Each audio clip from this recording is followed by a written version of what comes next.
Hello नमस्कार सभी UPSC aspirants को। और 2025 के लिए जो भी स्टूडेंट्स यूपीएससी प्रीलिम्स की तैयारी कर रहा है उनके लिए मेरा YouTube channel only UPSC exam by Dhanilal sir. इस चैनल पर मैंने 2025 के लिए टेस्ट सीरीज करवा रहा हूँ और मेरा उद्देश्य है कि आप एग्ज़ाम के समय और एग्ज़ाम से पहले इनको पढ़ के जाएँ, आपको काफ़ी बेनिफिट होगा।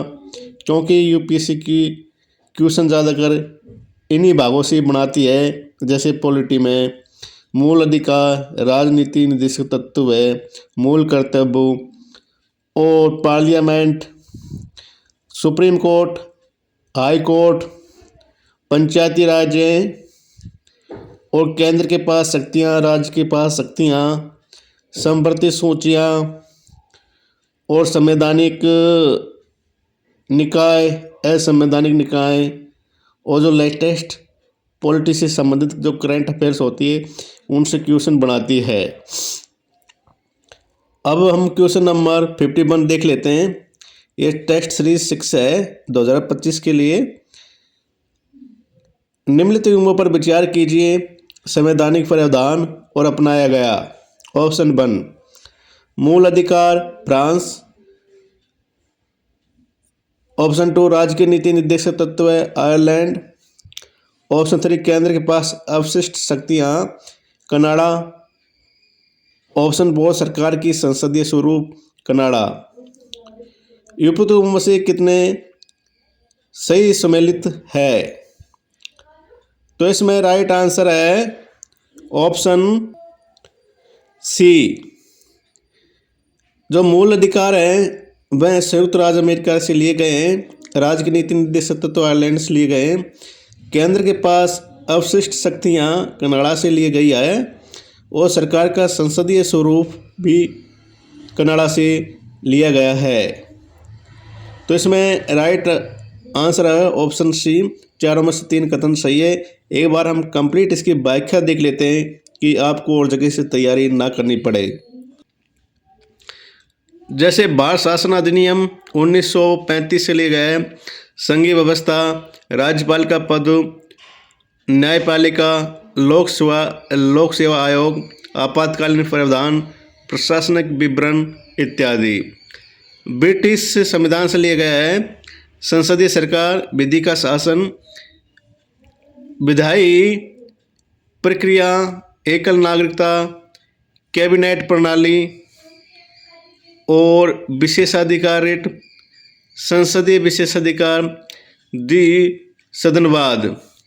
इसलिए जो युग्म 4 है वो सही सम्मिलित है। क्योंकि इसमें ऑप्शन 4 दे रखा है सरकार का संसदीय स्वरूप, वो कनाडा दे रखा है, वो गलत है। इसकी जगह ब्रिटेन है। इसलिए इसमें ऑप्शन बी सही है। चारों में से 2 कथन सही है। बाकी और व्याख्या देख लेते हैं। अमेरिका संविधान से लिया गया मूल अधिकार, न्यायपालिका की स्वतंत्रता, न्यायिक समीक्षा, राष्ट्रपति पर महाभियोग, उच्चतम न्यायालय और उच्च न्यायालय के न्यायाधीशों के पद से हटाना, उपराष्ट्रपति।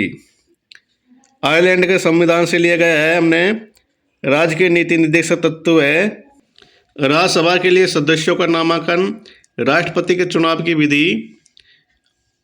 कनाडा के संविधान से लिया गया है हमने एक मजबूत केंद्र वाला संघ, अवशिष्ट शक्तियों के केंद्र के पास, केंद्र द्वारा राज्यों के राज्यपाल की नियुक्ति, उच्चतम न्यायालय का सलाहकारी क्षेत्राधिकार। ऑस्ट्रेलिया के संविधान से लिया गया है हमने संप्रति सूची, व्यापार वाणिज्य और समागम की स्वतंत्रता, संसद के दोनों सदनों की संयुक्त बैठक। जर्मनी के संविधान से लिया गया है हमने आपातकालीन के दौरान मूल अधिकारों का निलंबन।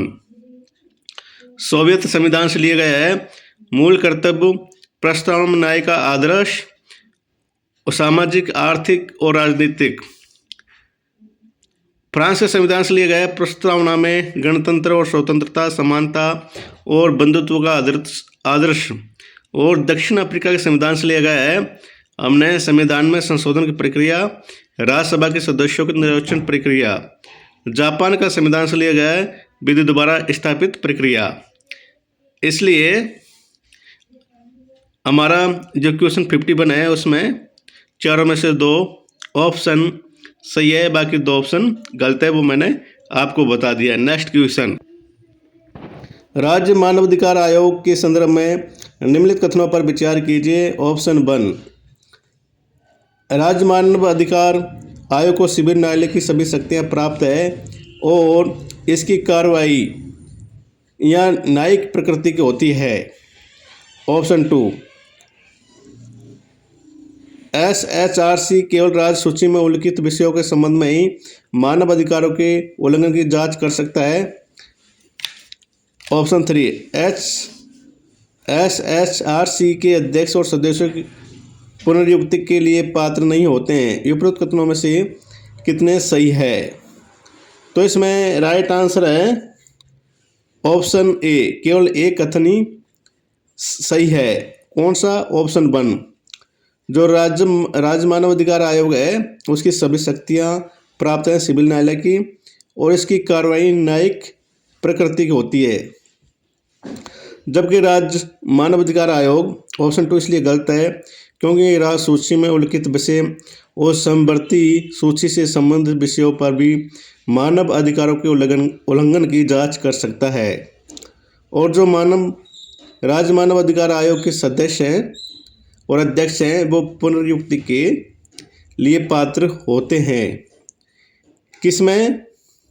अगर जैसे राज्य मानवाधिकार आयोग के सदस्य हैं वो राज्य मानवाधिकार आयोग के अध्यक्ष बन सकते हैं और अध्यक्ष जो राष्ट्रीय मानव अधिकार आयोग का सदस्य और अध्यक्ष बन सकता है। नेक्स्ट क्वेश्चन, और इनका कार्यकाल कितना होता है? 3 वर्ष या 70 साल इनकी एज लिमिट है सदस्य या अध्यक्ष की।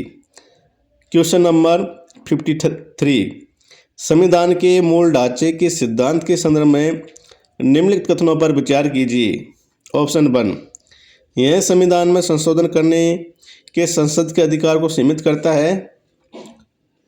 ऑप्शन 2, यदि कोई संशोधन संविधान के मूल ढांचे का उल्लंघन करता है तो इस संबंध में निर्णय लेने का अंतिम अधिकार न्यायपालिका के पास है। ऑप्शन 3, यह संविधान में लागू होने के बाद से सभी संशोधनों पर लागू होता है। उपरोक्त कथनों में से कितने सही है? तो इसमें राइट आंसर है ऑप्शन बी, तीनों में से 2 कथन सही है। और 2 कथन कौन कौन से हैं मैं आपको व्याख्या के दोबारा समझाऊंगा। जो इसमें ऑप्शन 1 सही है और ऑप्शन 2 सही है, जबकि ऑप्शन 3 गलत है क्योंकि यह संविधान के लागू होने के बाद से सभी संशोधनों पर लागू नहीं होता है। ये सिर्फ उन्हीं संशोधनों पर लागू होता है जो केशवानंद भारती मामले 1973 के बाद में दिए गए हैं, इसी के बाद में लागू होते हैं। और वामन राव बाद 1981 ने भी स्पष्ट कर दिया गया है कि उन्हीं मामलों पर लागू होगा जो 1973 के बाद में संविधान संशोधन से संबंधित है। नेक्स्ट क्वेश्चन, निम्नलिखित में से कौन वित्त आयोग के सदस्यों की योग्यता और चयन के मानदंडों का निर्धारण करता है? तो इसमें ऑप्शन ए केंद्रीय मंत्रिमंडल, ऑप्शन बी संसद, ऑप्शन सी उच्चतम न्यायालय, ऑप्शन डी राष्ट्रपति। तो इसमें राइट आंसर है ऑप्शन बी संसद। जो वित्त आयोग के सदस्यों की योग्यता और चयन के मानदंडों का निर्धारण कौन करता है? संसद। और संसद कितने भागों से मिलकर बना होता है मुझे कमेंट्स में बताएं आप। और जो अध्यक्ष की नियुक्ति करता है वित्त आयोग में वो कौन करता है? वो प्रधानमंत्री की सलाह से राष्ट्रपति करते हैं। और वर्तमान में कौन सा वित्त आयोग चल रहा है अब मुझे कमेंट्स में बताएं। निम्नलिखित में से किस आयोग समिति का सिफारिश पर भारतीय संविधान में मूल कर्तव्य शामिल किए गए हैं? ऑप्शन ए सरकारी आयोग, ऑप्शन बी स्वर्ण सिंह समिति, ऑप्शन सी LM सिंघवी समिति, ऑप्शन डी पूंछी आयोग। तो इसमें राइट आंसर है ऑप्शन बी स्वर्ण सिंह समिति के दोबारा भारतीय संविधान में मूल कर्तव्य को शामिल किया गया है।